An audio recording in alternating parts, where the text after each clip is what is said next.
నమస్కారం అండి. నా పేరు వెంకటరమణారెడ్డి. ఇప్పుడు మీరు ఇక్కడ గమనిస్తున్నారు కదా, సీతాఫలం చెట్లు అనేది కనుక మనం ప్రూనింగ్ చేయడం జరుగుతుంది. ఈ రకం వచ్చేసి సూపర్ గోల్డ్. ఇప్పుడు ఈ మొక్క వయసు వచ్చేసి 5వ సంవత్సరము. పోయిన లాస్ట్ ఇయర్ కూడా మనకు లాస్ట్ ఇయర్ అయితే ప్రూనింగ్ చేయలేదు, కానీ పంట అయితే కనుక దిగుబడి అయితే రావడం జరిగింది. అయితే పండు ఈగ వలన కొద్దిగా పంట డ్యామేజ్ అయింది. ఈ సంవత్సరం నీట్గా ప్రూనింగ్ చేసి ఇక్కడ మీరు చూస్తున్నారు కదా, ప్రూనింగ్ చేసేది. వీళ్ళు వచ్చేసి మనకు వైఎస్ఆర్ కడప జిల్లా పెండ్లిమర్రి మండలం నంది మండలం అనే గ్రామ వాస్తవులు అనమాట. వీళ్ళు వచ్చేసి ప్రూనింగ్ చేయడంలో బాగా మంచి ప్రావీణ్యం ఉన్నటువంటి వారు.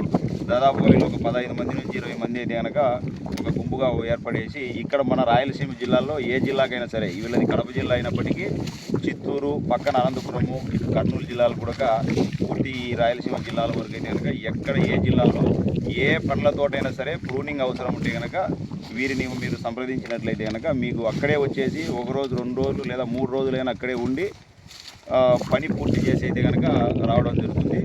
ప్రూనింగ్ చేయడంలో మంచి ప్రావీణ్యం కలిగినటువంటి ఇది బ్యాచ్ అనమాట. సో మనకు చీనీ కానీ అంటే బత్తాయి, తర్వాత నిమ్మ, తర్వాత వచ్చేసి మన సీతాఫలము, దానిమ్మ, ఎటువంటి పండ్ల తోటలైనా ప్రూనింగ్ అవసరం ఉన్నటువంటి పండ్ల తోటలను అయితే వీళ్ళు ప్రూనింగ్ చేయడం అయితే కనుక జరుగుతుంది. తమ్ముడు ఇతని పేరు వచ్చేసి శివరామకృష్ణ అనమాట. వైఎస్ఆర్ కడప జిల్లా పెండ్లిమర్రి మండలము నంది మండలం గ్రామవాసులు. ఇతనే అనమాట మెయిన్ ఈ మేస్త్రి. సో తమ్ముడు నీ మొబైల్ నెంబర్ చెప్పు, తెలుగులో చెప్పు. 82858858598.